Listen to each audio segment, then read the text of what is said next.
The rank system in this game can really have you stressing from time to time.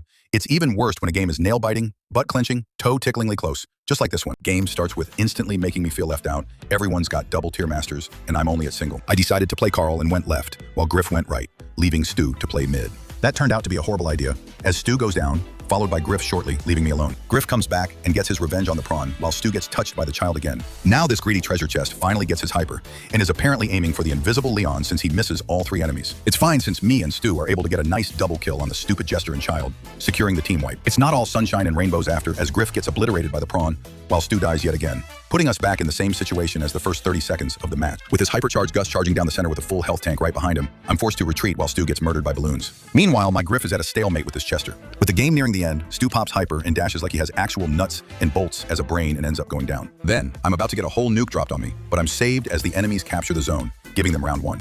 Game 2 starts off the exact same way since neither of us was smart enough to switch lanes.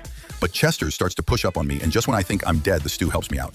Luckily, the Griff makes a smart play by opening up the wall and finally hitting his supers. And since I love setting children on fire, YouTube, I want to clarify that this was just the use of sarcasm and figurative language. I don't actually like setting children on fire, and I don't do it either, nor do I promote it. Don't do that, kids. It's very bad for you, and could possibly even harm the child in certain circumstances. But because of the burn incident, Gus goes to bed, and I go haywire, hitting genuinely nothing on the map.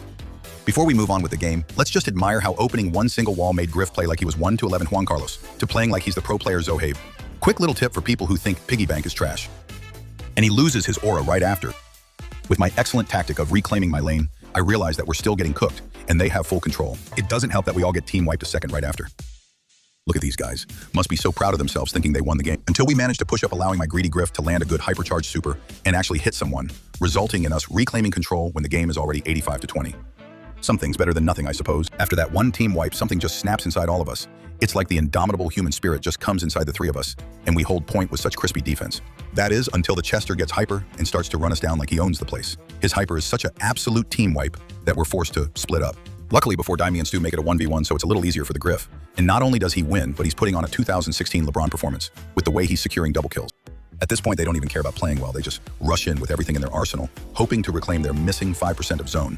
And they would have gotten away with it too if it wasn't for us meddling kids, with 1-1 being tied. This just leaves us with the 3rd and final round.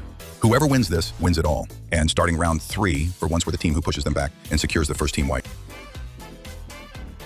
The second team fight looks like it would be scary, but I think last game really got to their head. I sniped the Chester lining up with the Goose, and Prawn Boy goes down, only leaving the little boy who I turned into a Beyblade to take down, having us win the second team fight, and it's really hard to come back from 2 opening team fights. They switch up their game plan and decide to play left versus right aggression, and it works, allowing them to hold point for way longer than I would have liked. I can't believe this aggression on a completely open map allowed them to go from 10 points to 60, but luckily we finally end up pushing them out, otherwise it would have been another loss. And I commend them for this last-ditch effort that's made, since winning an open map match up isn't easy for Hank or Chester. But they fought well. Actually, to be not that well in the 3rd round, but our genius Griff was too blinded by money to realize that he could open the walls in round 1. But well, that game 3 is over, and we've made a pretty nice comeback. After looking at the match stats, I have no clue how the game was that close. Anyways, make sure to like and subscribe if you enjoyed and help me get to 1,000 subs. Thank you.